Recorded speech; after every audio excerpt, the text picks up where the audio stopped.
సామాజిక సంఘ సంస్కరణల నాందికర్త బడుగు జనోద్ధరకుడు, బడుగు బలహీన వర్గాల ఆశాజ్యోతి, అంటరానితనాన్ని రూపుమాపడానికి కృషి చేసిన సామాజిక సంస్కర్త, మహిళా విద్యాభివృద్ధికి మార్గదర్శి, నిత్య స్ఫూర్తి ప్రదాత మహాత్మా జ్యోతిరావు పూలే 199వ జయంతి వేడుకలను సామర్లకోట ప్రభుత్వ కార్యాలయాలలో ఘనంగా నిర్వహించారు.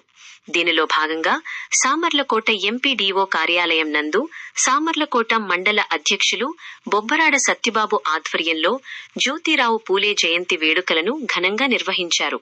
మొదటిగా ఆయన విగ్రహానికి పూలమాలలు వేసి ఘన నివాళులు అర్పించారు. అనంతరం ఆయన మాట్లాడుతూ, మహనీయులను మనం ఎంతగా స్మరించుకోవలసిన అవసరం ఉందని, వారి జీవితాలను నిత్యము బడుగు బలహీన వర్గాలు అభివృద్ధికి మరియు మహిళల అభివృద్ధికి నిత్యం అంకితం చేసిన మహానుభావులని అన్నారు. అందరికీ నమస్కారం అండి. ఈరోజు మండల ప్రజా పరిషత్ కార్యాలయంలో మహాత్మా జ్యోతిరావు పూలే గారి జయంతి సందర్భంగా ఈ కార్యక్రమాన్ని ఏర్పాటు చేసినటువంటి మండల అభివృద్ధి అధికారి వారి యొక్క సిబ్బంది, అలాగనే ఈ కార్యక్రమంలో పాల్గొన్నటువంటి సచివాలయం సిబ్బంది, సెక్రటరీలు అందరికీ కూడా పేరు పేరున హృదయపూర్వక నమస్కారాలు తెలియజేసుకుంటూ, ఈరోజు మరి చాలా మంచి రోజు. ఎందుకంటే జ్యోతిరావు పూలే గారు మరి 199 జయంతి పూర్తి చేసుకుని 200 సంవత్సరాలకు అడుగు పెడుతున్నటువంటి శుభ సందర్భంగా మహనీయుల్ని కొనియాడుకున్నటువంటి రోజు ఈ రోజు జ్యోతిరావు పూలే గారి జయంతి సందర్భంగా. ఎందుకంటే మహనీయుల్ని మనం ఎంత తలుచుకున్నప్పటికీ కూడా మనం చేసింది చాలా తక్కువ అని మనం అనుకోవాలి.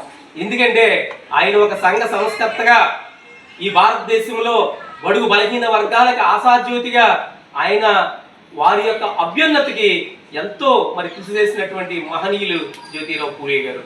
మరి ఆయన మరి విప్లవాత్మకమైనటువంటి బ్రిటిష్ గవర్నమెంట్ని ఎదిరించి ఆ రోజు ఉన్నటువంటి మరి రాచరికాలు ఏవైతే ఉన్నాయో, ఆ రోజు ఉన్నటువంటి చక్రవర్తులు ఎవరైతే ఉన్నారో, ఈ బడుగు బలహీన వర్గాలు మరి వెనకబడినటువంటి పీడిత జాతులను కూడా అభ్యున్నతికి కృషి చేయడమే కాకుండా మరి ఆయన బాల్యం నుంచి కూడా అనేకమైనటువంటి స్వతంత్ర పోరాటాల్లో పాల్గొని మరి ఆయన మరి భాగస్వామి అయినటువంటి వారి యొక్క సతీమణి గారు మరి ఈ భారతదేశంలో ప్రతి స్త్రీ కూడా మహిళా సోదరిమణులు ఇలా తలెత్తుకుని తిరిగి ప్రతి అంతర అక్షరాల్లో కూడా వెళ్ళి, విమానాల్లోనూ కూడా వెళ్ళి, పరిశోధనకి వెళ్ళి స్థాయిలో ఇవాళ మహిళలు ఉన్నారంటే మరి ఆ రోజు ఆ తల్లి ఇచ్చినటువంటి స్ఫూర్తిని మనందరూ కూడా వారిని గుర్తించుకోవాలి.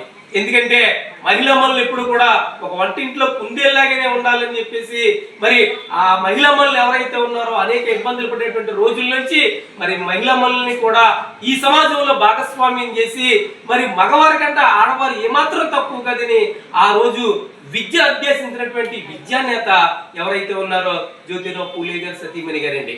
మరి ఆ మహాతల్లి ఆ రోజు ఎన్నో అవమానాలు పడి మరి స్త్రీ జాతికి చదువు చెప్పాలంటే రాళ్ళతో కొట్టినటువంటి సందర్భాలు ఆనాడు కొన్ని వర్గాలు.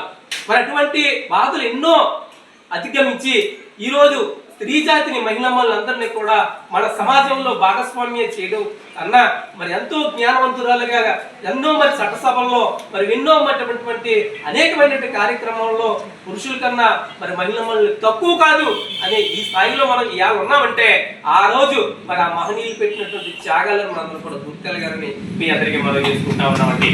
మరి నిజంగా చాలా మరి స్ఫూర్తి. ఈ రోజు కుటుంబంలో ఉంటే ఒక యజమానిగా ఒక కుటుంబాన్ని నడపలేనటువంటి మరి విధివిధానంలో మనం ఉన్నట్లయితే మరి ఆయన ఎన్నో అవమానాలను ఈ దేశంలో ఎంతో మరి అరాచకాలను కూడా ఎదుర్కొని మరి అనేకమైనటువంటి సంఘ సంస్కర్తలు తీసుకొచ్చినటువంటి మహనీయులు జ్యోతిరావు పూలే గారికి మరి ధన్యవాదాలు అర్పించుకుంటూ జోహార్ బాబా జ్యోతిరావు పూలే గారికి, జోహార్ జ్యోతిరావు పూలే గారికి, జోహార్ జ్యోతిరావు పూలే గారికి, జోహార్ మహాత్మా గాంధీ గారికి, జోహార్ బిఆర్ అంబేద్కర్ గారికి. అందరికీ నమస్కారం.